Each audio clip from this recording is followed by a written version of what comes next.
comment amanfo comments pa amanfo living so ye video for DeFi so nti eh na me wo me dwen say be a DeFi staking video na me ye na bia nipa na ka say me video mbra en for DeFi ho nti ana times e chima adwen kaka te amanfo send me links la link bi DeFi ko mo link na say 0.net bra bra bra nti me use different phone bi na me copy link in the coin na me bi sa DeFi for me ko o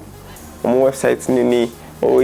nipa ni explain so investment website one for the make iska wapa nti me review mro so di ni sika ram nti o twem video no nti me e manwe so okay me time amaye ba me hwe how comments ne ba na che say ade bia nipa do na hia sa video we nti ensemble na memfa mo website na me review me nyem pinsem mu wo DeFi for website wo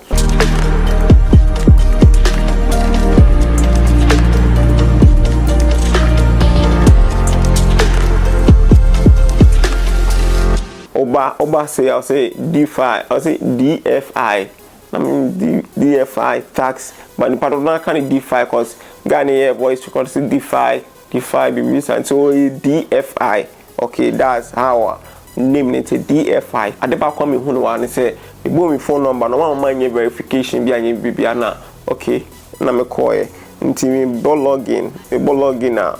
me phone number no e dey shame. Until here how much so say invitation bonus nti we invite amanfo bebre ba ho nipa we invite nipa 3 ba ho nti we nti na amanfo bebre ya na mo share links no cause onno ibia na opeso yusu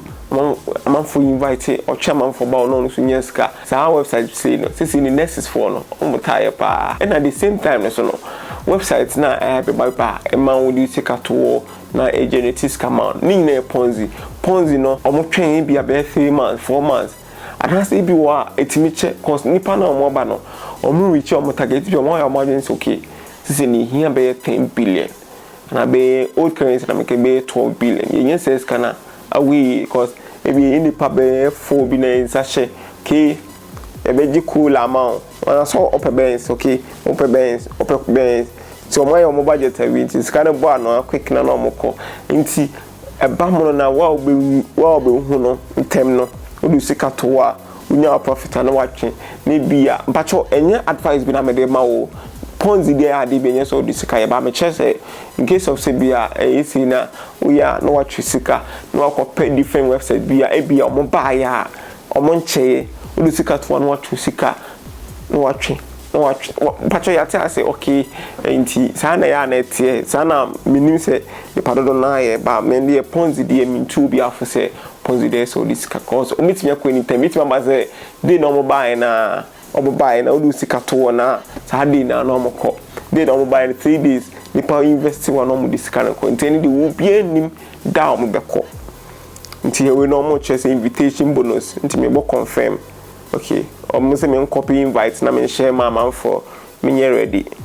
mbo cancel bi website we ade ba ko so me hu ye ni se omo ka chem se bia omo Twitter account bi nti unko follow Twitter account na bla bla bla nti o upload o follow we no upload e dey am o upload mo me 190 pesos 150 pesos so but ade ba ko na say so send o upload picture bi akeke o me dem me upload akoko na o di scan ma ba me so scan no with me already nti sanet nti there is no need to go follow no screenshot no I o di picture bi atuma di scan be ma nti o hwe ha omo ye omo cheche no bebre aiwa o say okay o say please note blah blah blah means o say over down o say DeFi lawyer will send a letter to the company platform bia obe wa den se bia o ka che some here scam omo da man for scam be dwane no nti omo de lawyer ne de obe kokko okay video we no can me call actually too much me share website na automatically meet my judge nti oba haya e show how auto commodity na commodity no agency scam ma DeFi for no sa website we invest wa fa two team say a scam a ponzi scam website omubobo amanfo scan ometimi akọ anything bia musika da ho na wonya mfaso a me two for say obeyi say cause amanfo send me some message a chew na che say omubaye na che ti omonye sika kakranche omede omedwane to sika da ho a chasesa wo redo sa sika no utu first payment na mani beje pass obe use sika for metimi adwane anything bia me gidi pass video be boa cause sika da ho a anything be ometimi aba na she betimi ada sorry obe be website na enko follow Takintwi o Facebook YouTube ya subscribe channel no me the videos we be bra me the videos a ho hia wo Ghana ha bia wo ya de bia unim ade na wo ye no